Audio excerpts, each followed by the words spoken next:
이 본문 말씀은 해마다 성탄절이 되면 단골로 읽고 또 연극도 하는 말씀입니다. 과연 우리는 이 성탄절날 8월달인데 성탄절 본문을 우리가 읽었어요. 과연 이 마태복음, 지난 시간에는 사복음서가 왜 기록되었는가 하는 것을, 그것이 하나님의 사랑이고 하나님의 열심이다 하는 것을 배웠습니다. 이번 주간에는 그 중에서 마태복음을 우리가 배울 텐데, 마태복음은 총 6막으로 기록되어져 있는 성경이 마태복음입니다.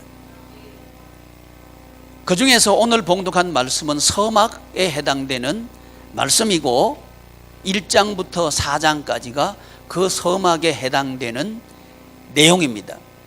그리고 이 서막으로 시작한 마태복음은 5장부터 7장까지 나와 있는 첫 번째 왕의 설교, 왕의 말씀을 두 번째 막으로 하고 있고, 세 번째는 10장에 나와 있는 내용이 세 번째 막입니다.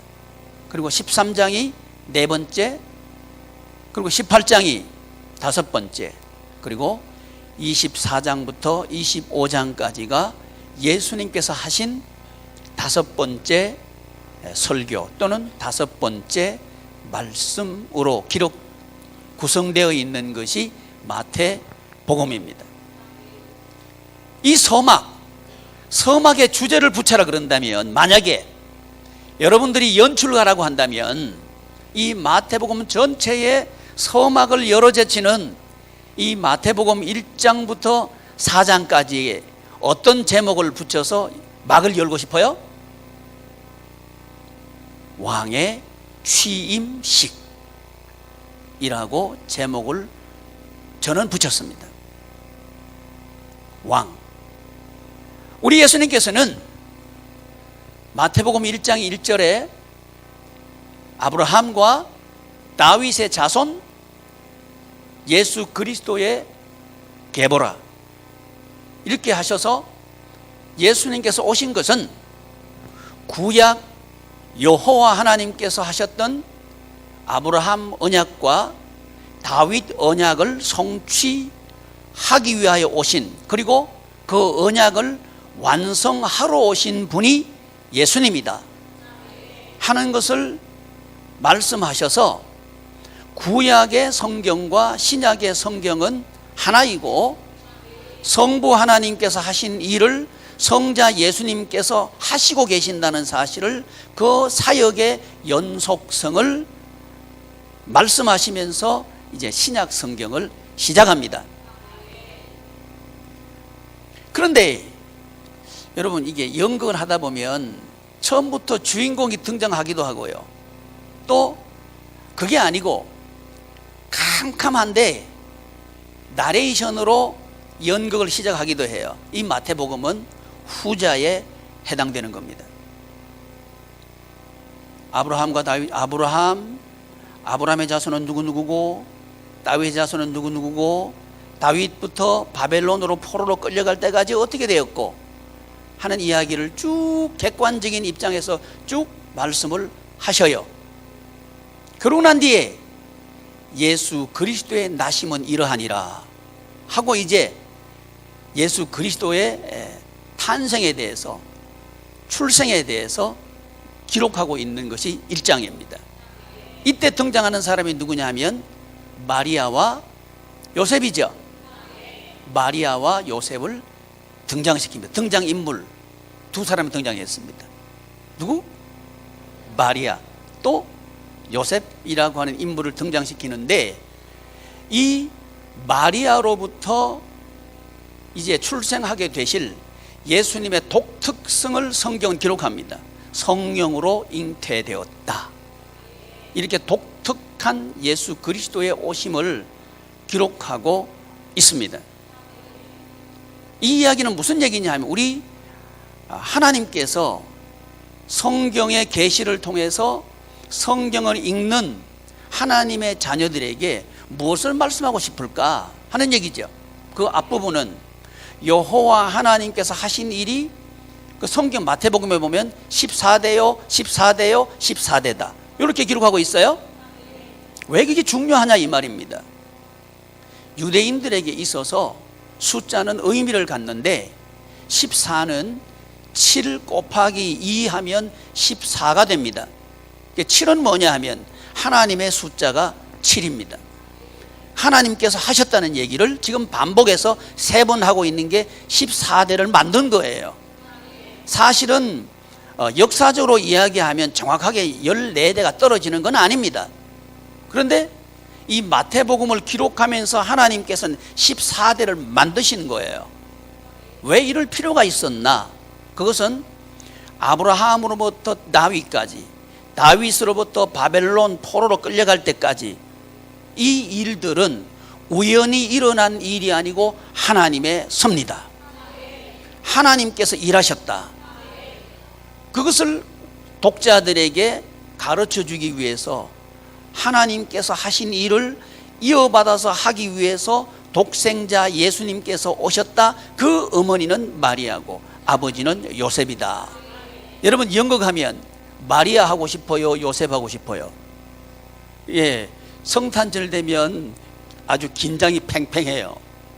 마리아, 요셉. 그리고 그 뒤에 2장에 넘어가면 헤롯 왕의 때에 이런 기록이 있습니다. 헤롯은 좀 이렇게 이상하게 생겼어요. 분장도 아주 무섭게 해요. 헤롯. 그 다음에 대제사장, 또 서기관, 또 동방박사 3사람. 이렇게 등장인물들이 나와요. 여러분은 매력 있는 캐릭터가 뭐예요? 예수님? 예수님은 제가 얘기 안 했어요. 그래서 예수님 할까봐. 예수님. 이것이 성탄절에 단골로 등장하는 인물들입니다. 여러분, 과연 나는 성탄의 의미를 알고 있는가? 동방박사도 해봤고 대제사장도 해봤고 또 어떤 분은 예수님도 해봤는데 과연 예수 오심에 대한 의미를 알고 있는가 이 말이죠. 그걸 알고 성탄절을 보내고 있었고 또 성탄절 연극에 참여했는가 또 그것을 보았는가 하는 것을 우리는 이 시간 좀 생각해 볼 수 있기를 바란다 이 말입니다. 그것은 왕의 취임식이다 하는 것이 그 핵심입니다. 왕이 오셨다. 그것을 마태복음 1장 1절부터 예수 그리스도의 나심은 이러하니라 그 말씀 전까지 여호와 하나님께서 일하시던 그 일하심에 그리고 약속하신 언약하신 언약의 성취로 오신 분이 예수님이다. 그분은 누구냐? 하나님이다. 이 말씀을 아주 평이하게 나레이션으로 쭉 이야기해 나가면서 그 다음에 등장인물이 나오는 거예요. 마리아와 요셉이 나오는데 그 마리아로부터 잉태된 것은 요셉이 남편이기 때문에 잉태된 게 아니고 성령으로부터 잉태되었다. 왜 이 말씀이 필요하냐 하면 예수님은 성자 하나님이고요, 잉태되게 하신 분은 성령 하나님이고요, 예수님을 보내신 분은 성부 하나님입니다. 예수 그리스도의 이 왕의 취임식의 핵심 주도적인 사역을 하신 분은 성삼위 하나님이다 하는 것을 말씀하고 싶으신 거죠. 왕의 취임. 우리가 관심 있는 것은 뭐냐 하면 예수 그리스도의 오심이 나와는 어떤 의미인가가 중요합니다. 결론부터 말씀드리겠습니다. 예수 그리스도께서 왕으로 취임하셨다면 우리가 지금 살아가는 것은 왕자로 취임하는 거죠. 이런 의미가 있다는 겁니다. 그런데 우리가 성탄절을 보내면서 나의 삶에 적용하지를 못하고 예수님은 이렇게 오셨어, 예수님은 헤롯에게 고난을 당하셨어. 그 평이한 사실만 알고 기억하고 지나가는 경향이 있지 않았나 이 말이죠. 그런데 그렇게 하면 예수 그리스도의 오심과 나의 삶은 전혀 상관이 없게 됩니다. 그러나 예수님처럼 하면 하나님의 나라가 성취됩니다. 이것을 우리가 배우고 있는데, 예수님은 어떤 입장에서 오셨는가? 왕으로 오셨고, 그리고 왕의 취임식을 하고 계신다. 그렇다면 우리도 왕자로 취임하는 그 삶을 산다면 우리는 하나님의 나라를 성취할 수 있습니다. 이것을 가르쳐 주시고 싶어 가지고 예수 그리스도 오심은 이러하니라, 이 성경이 필요한 거죠. 만약에 예수님의 오신 것을 그냥 알려주고만 싶었다면 이 성경은 필요가 없었을 겁니다. 그러나 예수 그리스도 오심은 우리와 관련성이 있다는 거죠. 그건 뭐냐 하면 예수 생명이 나의 생명, 예수님의 승리가 나의 승리, 이런 생명을 나누는 관계, 똑같은 배를 타고 있는 그 하나됨의 관계, 이것을 우리에게 가르쳐 주시고 싶어서 이 예수 그리스도께 하신 이 복음이 우리에게 주어진 거죠. 그렇다면 예수님께서 오셨는데 무엇으로 오셨는가? 임마누엘로 오셨다. 임마누엘, 하나님이 우리와 함께 하시기 위해서 오셨다. 이게 1장입니다. 1장, 마태복음 1장. 이게 왜 중요한가? 예수님께서는 하나님이 우리와 함께 계시기 위해서 오신 하나님이 예수님이란 말이죠. 마찬가지로 우리가 천국의 기쁨, 천국의 평안, 천국의 희락, 이걸 누리려고 하면 예수 그리스도께서 이 임마누엘, 하나님께서 함께 하신 그 예수님, 그 예수님을 영접하면, 그리고 영접함으로 믿으면 우리는 왕의 자녀로 취임하게 된다. 그걸 우리에게 가르쳐 주시는 겁니다. 그래서 2장에 넘어가면 이제 장면이 바뀌죠. 2장 1절 뭘로 시작합니까? 헤롯 왕 때를 말씀하고 계십니다. 왜 이 때를 굳이 말씀할 필요가 있었을까 하는 것을 우리는 생각하게 됩니다. 이유가 뭐냐 하면 헤롯은 매우 난폭한 폭군입니다. 그의 권력에 위해를 가할 수 있다고 생각하는 사람은 누구든지 처치하는 인물이 헤롯입니다. 그래서 그는 그의 세 아들을 죽입니다. 그의 아내도 처형합니다. 그의 장모도 죽입니다. 그리고 그의 삼촌들도 처형합니다. 이 사람이 헤롯이에요. 이 사람의 때에 예수님께서 오셨다는 겁니다. 근데 이 장은 뭔 얘기하고 있느냐 하면, 예수님이 오셨다는 이야기를 듣고 이제 동방에서 박사들이 경배하러 찾아옵니다. 근데 이 사람들은 어느 나라 사람들이 유대인이 아니에요. 이두메 사람입니다. 이두메 사람이라고 하는 것은 이방인이라는 얘기입니다. 이방인 동방의 박사들이 유대인의 왕으로 오신 그 메시아를 경배하기 위해서 찾아서 오는 거죠. 근데 어디로 오느냐 하면, 어디로 오죠? 이 동방 박사들이 어디로 와요? 말 있는데 베들레헴. 이게 우리 연극을 잘못해서 그래요. 그게 잘못됐다고. 이 동방 박사들이 어디로 가면 예루살렘으로 가요.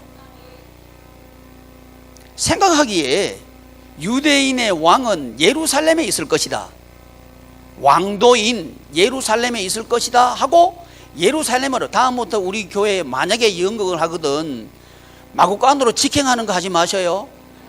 우리 아이들이 벌써 저렇게 알고 있잖아요. 아니라는 거, 성경적이 아닙니다.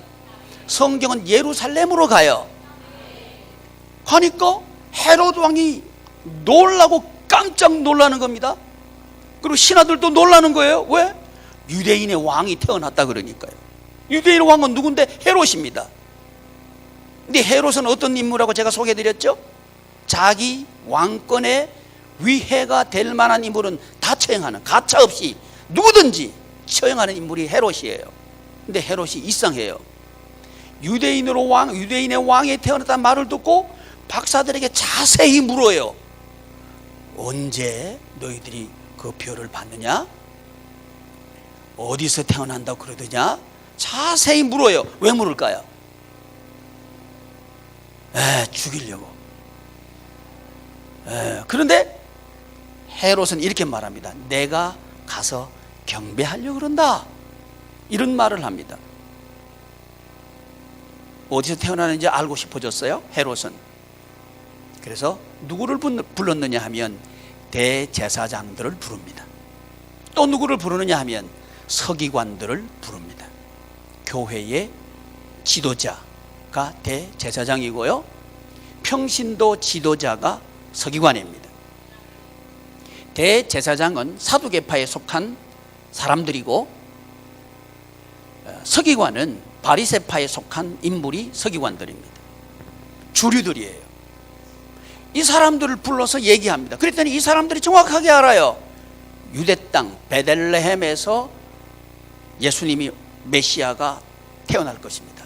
그런데 이 사람들은 알고 있으면서 경배하러 가지 않아요. 오히려 누구에게 정보를 알려주느냐 하면 헤롯에게 알려주는 역할을 하는 것이 대제사장이고 또 서기관들입니다. 그러나 이방인 이두메 사람, 동방의 박사들은 그 오신 예수님을 영접하기 위해서 찾아옵니다. 2장의 핵심 내용은 뭐냐? 이제 왕으로 취임하시는 왕의 취임식에 누가 하객으로 참여하는가 하는 얘기를 하고 있는 거예요. 여러분, 지금도 우리 예수님께서는 우리의 왕으로 지금 이 자리에 취임하고 계십니다. 과연 나는 대제사장인가 아니면 서기관인가? 그렇지 않으면 동방의 박사들인가 하는 것을 우리가 돌아볼 수 있기를 바랍니다. 그게 2장이에요.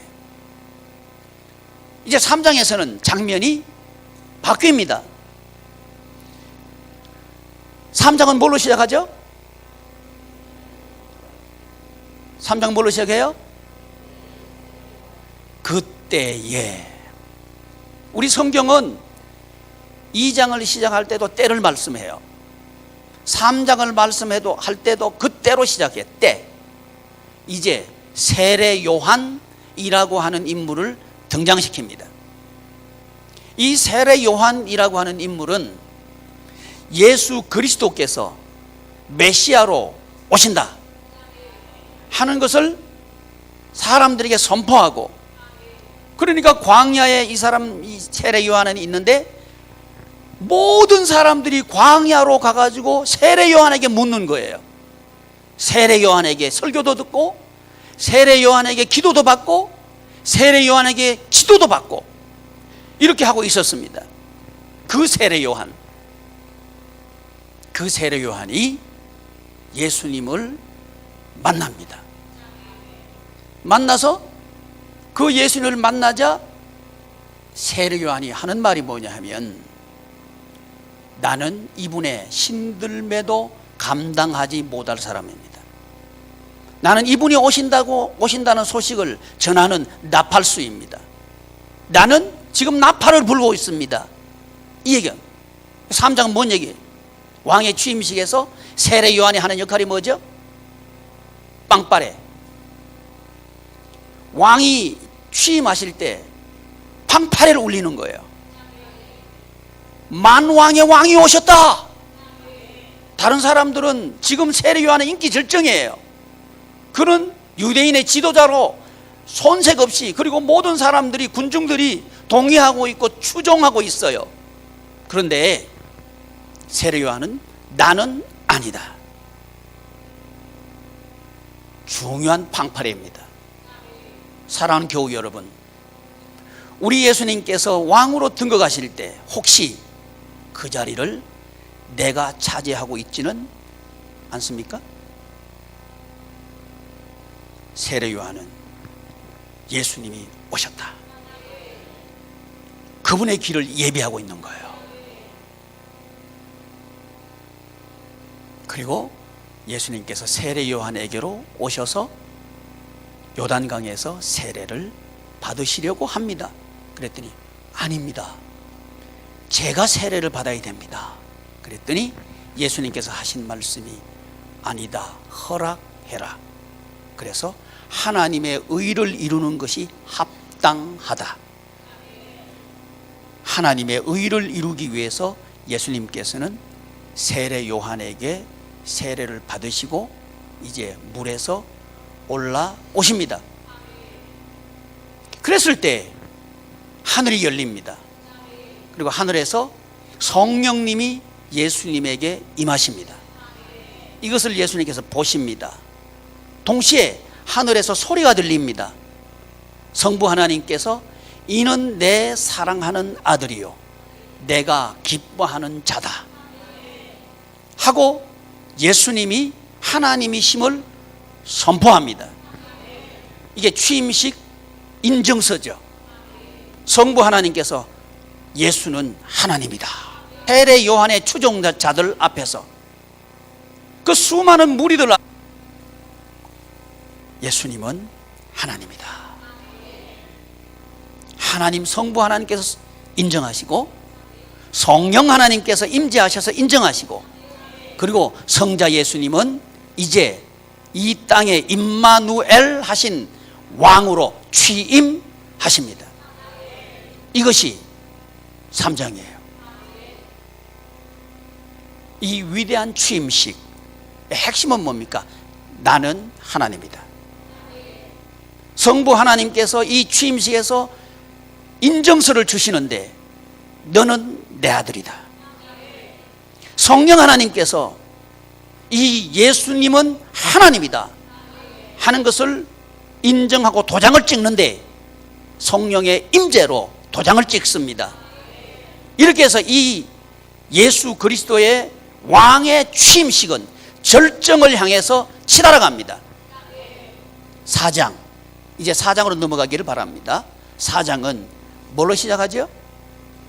그때에.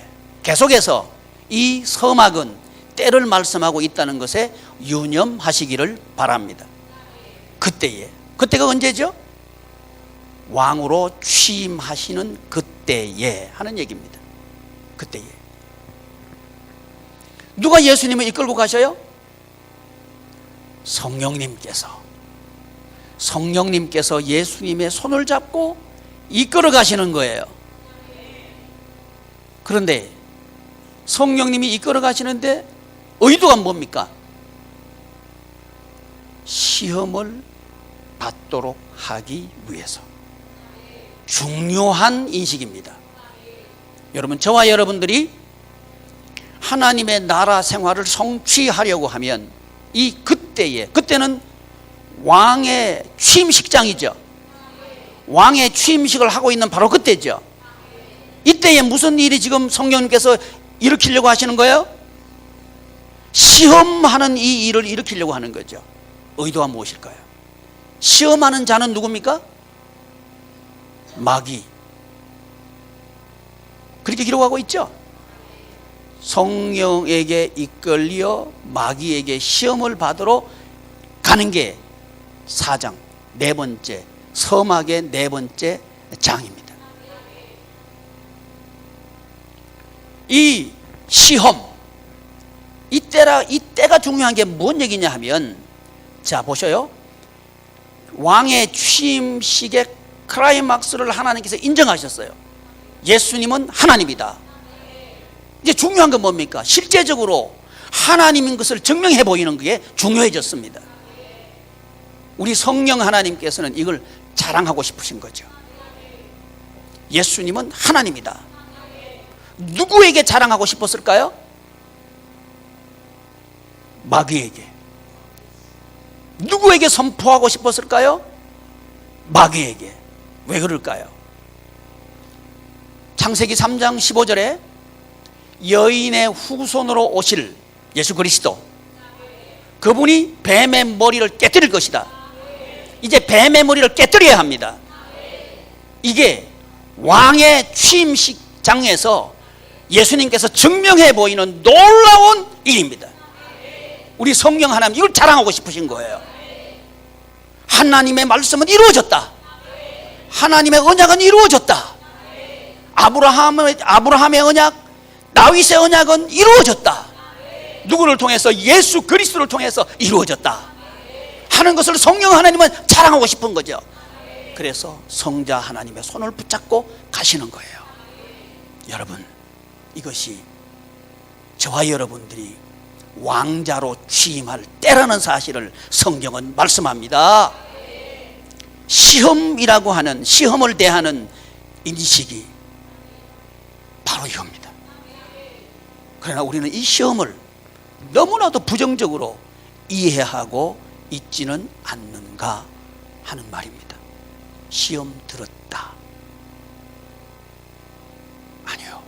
시험은, 시험의 때는 자랑하고 싶을 때다.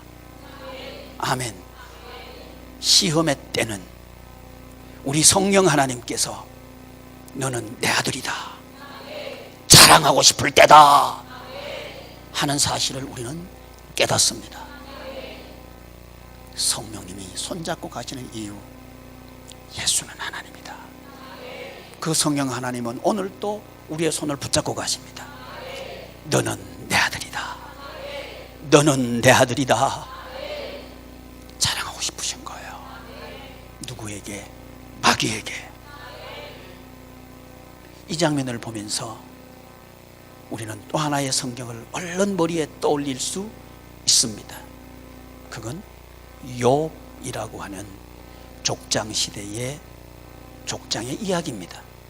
그는 동방의 의인이었습니다. 흠이 없었습니다. 하나님은 자랑하고 싶었습니다.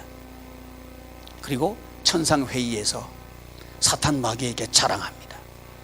내 종 욥을 유위에서 보았느냐.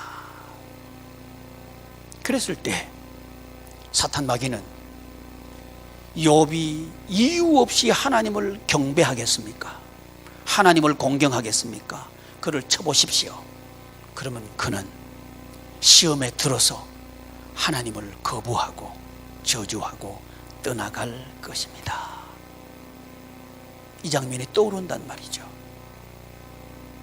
왜 욥에게 하나님께서 시험을 허락하셨을까요? 자랑하고 싶어서. 이 하나님은 오늘도 우리에게 시험을 허락하시는 하나님이심을 우리는 깨닫게 됩니다. 이것을 깨달을 때 우리는 왕자로 취임하게 됩니다.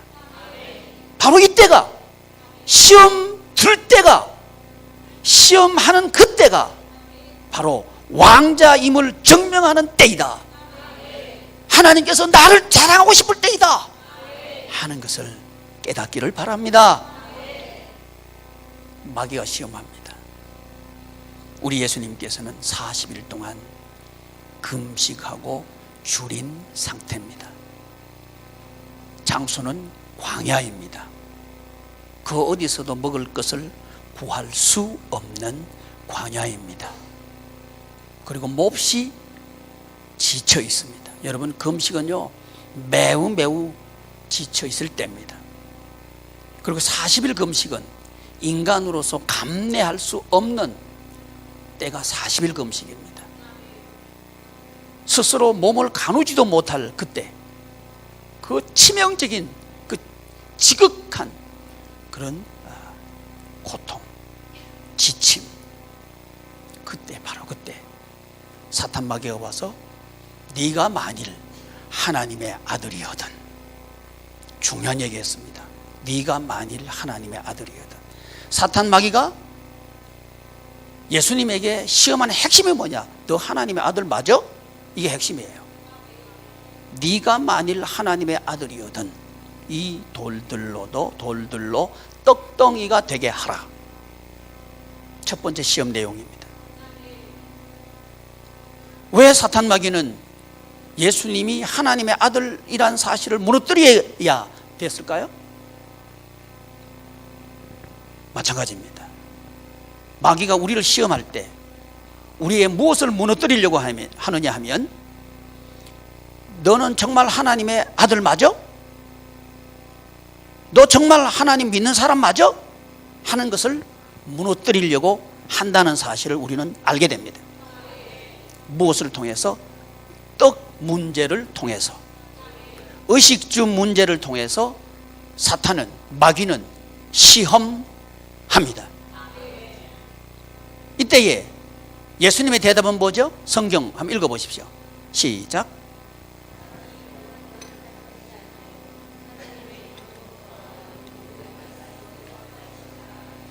아멘.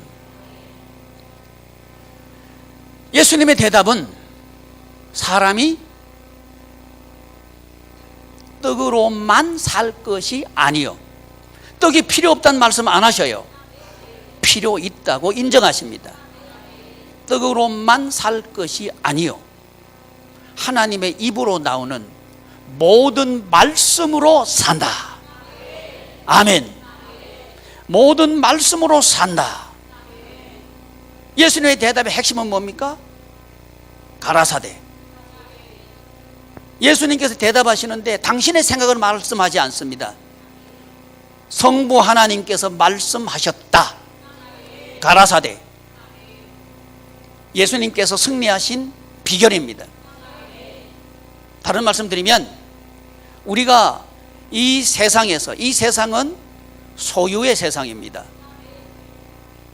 뭐든지 가지고 있는 사람이 헤게모니를 쥐고 흔들려 그러고 압제하려 그러고 누르려 그러고 뺏으려 그러고 하는 게 세상입니다. 그래서 사람들은 돈만 있으면 된다, 돈 있으면 다 할 수 있다, 이게 세상이에요. 그리고 그걸 보여주고 싶어 하는 게 세상입니다. 그랬을 때 우리는 시험에 들 수 있다는 겁니다. 내가 정말 믿는 건 맞아? 하나님은 정말 나의 하나님 맞아? 나는 하나님의 자녀 맞는가? 하는 것을 의심하게 된다는 겁니다. 극한의 배고픔 속으로 우리는 떨어질 수 있다는 것을 기억해야 합니다. 그러나 놀랍게도 이때가 왕자로 취임할 때이다. 성경은 바로 그렇게 말씀합니다. 이 놀라운 인식의 반전, 이것이 바뀔 때 하나님의 나라는 우리 속에서 이루어진다는 말씀을 하고 있습니다. 하나님의 나라는 네 속에서 이루어진다. 돈 문제, 집 문제, 직장 문제, 매우 실질적이고 매우 다급하고 치명적인 주제입니다. 여기에 대해서 마귀는 시험하는데, 이 시험 현장에 누가 있어요? 성령 하나님. 성령 하나님께서 함께 계시는 거예요. 누가 시험을 받습니까? 예수님. 예수님께서 이런 시험을 받으셨다는 것은 예수님을 믿는 우리도 시험을 받는다는 겁니다. 그런데 놀라운 건 이때가 바로 그때라고 하는 거예요. 언제? 왕의 취임식이 있는 바로 그때. 바로 이때가 뭐냐? 왕의 자녀로서 우리가 취임하는 바로 그때다 하는 사실을 깨닫기 바랍니다. 이것이 구약 성경입니다. 예를 들면 아브라함이 가나안 땅에 들어갔습니다. 그런데 그는 배가 고팠습니다. 그래서 살기 위해서 애굽으로 내려갑니다. 그런데 그는 두려워졌습니다. 죽을 것 같아요. 목숨도 잃어버릴 것 같아요. 소중한 사람도 빼앗길 것 같아요. 그래서 거짓말을 했고 아주 비굴한 사내가 됩니다. 그러나 하나님께서 그를 지키십니다.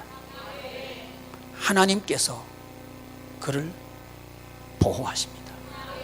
그리고 하나님께서 그에게 거부가 되게 하십니다. 거부가 되게 하셔서 돌아오게 하시는 그분은 여호와 하나님. 이 일을 성자 하나님께서 하신다. 이것이 취임식장에서 있었던 사건입니다. 이 취임식장에서 놀라운 일을 성자 하나님께서 하고 계십니다. 우리는 그리스도인입니다. 예수 그리스도를 믿는 사람들입니다. 그 말은 저와 여러분들에게 자녀 권세가 있다는 겁니다. 그러나 아쉬운 것은 우리는 너무너무 대제사장을 닮아 있지 않는가 하는 얘기입니다. 우리는 너무너무 서기관처럼 신앙생활을 하고 있지 않는가 하는 이야기입니다. 영접, 2장의 주제가 영접입니다. 요한복음에서는 영접하는 자, 곧 그 이름을 믿는 자들에게는 하나님의 자녀가 되는 권세를 주셨으니, 이 2장을 한마디로 딱 그렇게 정리합니다. 그래서 그 예수님은 어떤 분이냐? 하나님이다. 우리는 누구냐? 하나님의 자녀 권세를 가진 하나님의 자녀다. 사랑하는 하나님의 자녀 여러분, 우리는 시험을 이길 수 있습니다. 아니, 더 적극적으로 시험은 내가 하나님의 자녀, 왕의 아들이라고 하는 사실을 선포하는 놀라운 취임식이다 하는 사실을 깨닫기 바랍니다. 두 번째 시험, 성전 꼭대기에 데리고 갑니다. 그리고 뛰어내리라고 마귀는 꼬드깁니다. 어김없이 이번에도 마귀는 하나님의 말씀을 이용합니다. 인용하는데 잘못 이용한 걸 이용이라 그러죠. 이용합니다. 뛰어내려라. 그러면 주의 천사가 와서 네 발이 돌에 부딪히지 않도록 보호해 줄 것이다. 이렇게 꼬드깁니다. 여러분, 하나님은 능력이 있습니다. 우리가 어떤 위험을 만나도 보호해 주실 능력이 있습니다.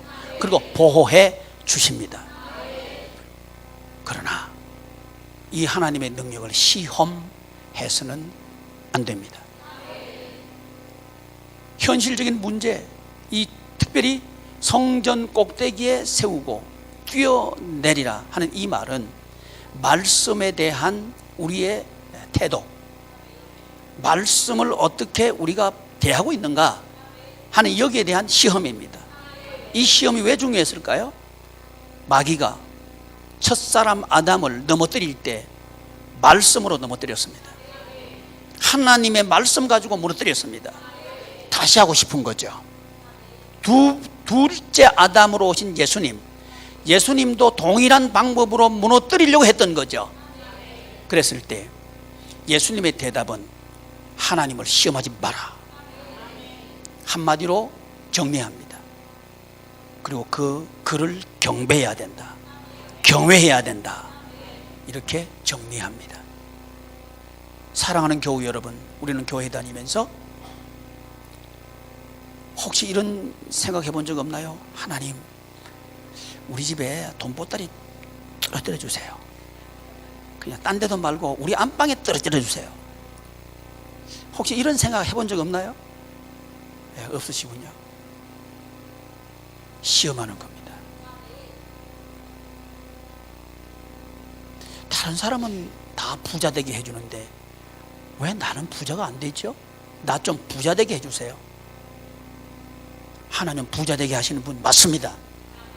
그러나 이용하면 안 됩니다. 여기 두 번째 시험이에요. 이런 시험이 왔을 때 우리는 예수님처럼 대응해야 합니다. 가라사대. 그러려고 하면 말씀을 정확하게 알아야 됩니다. 말씀을 대충 알아서는 시험에 떨어져 버립니다. 말씀을 정확하게 알아야 됩니다. 이 사탄 마귀도 말씀을 이용해요. 그런데 그 말씀이 적용되는 상황이 다르다 이 말이에요. 그러나 상황과 상관없이 사탄 마귀는 이용해 버려요. 우리가 말씀을 모르면 넘어가요. 사탄 마귀에게 넘어간다 이 말이에요. 그래서 두 번째 시험, 믿음에 대한 시험입니다. 성전 꼭대기에 올라갔다는 얘기는 믿음이 제법 있는 줄 알아요. 그러면서 자기는 맞고 다른 사람은 틀렸고 이렇게 하기 쉽다는 거죠. 그러나 여러분, 그거 아니요.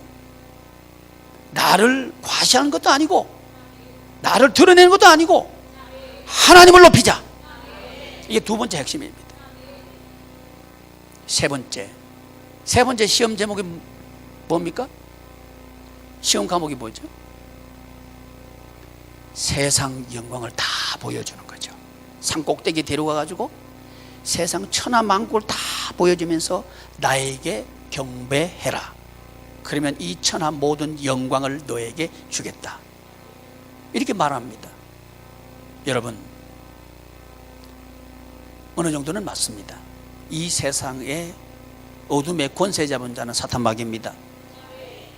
줄 수 있는 것처럼 보입니다. 그러나 기억하십시오. 결코 주지 않습니다. 세상이 주는 것은, 땅이 주는 것은 가시덤불과 엉겅퀴 외에는 없습니다. 이게 하나님께서 땅에게 명령한 저주입니다. 지금도 이 저주는 여전합니다. 그러나 우리는 이 세상을 통해서 많아지면 하나님께 영광, 없어지면 하나님은 나를 떠나셨나 보다, 이런 경향이 너무 많다는 거죠. 그러나 이때 예수님의 대답은 이겁니다. 사탄아, 물러가라. 가라사대. 우리 하나님께서 이기신 것은 가라사대입니다.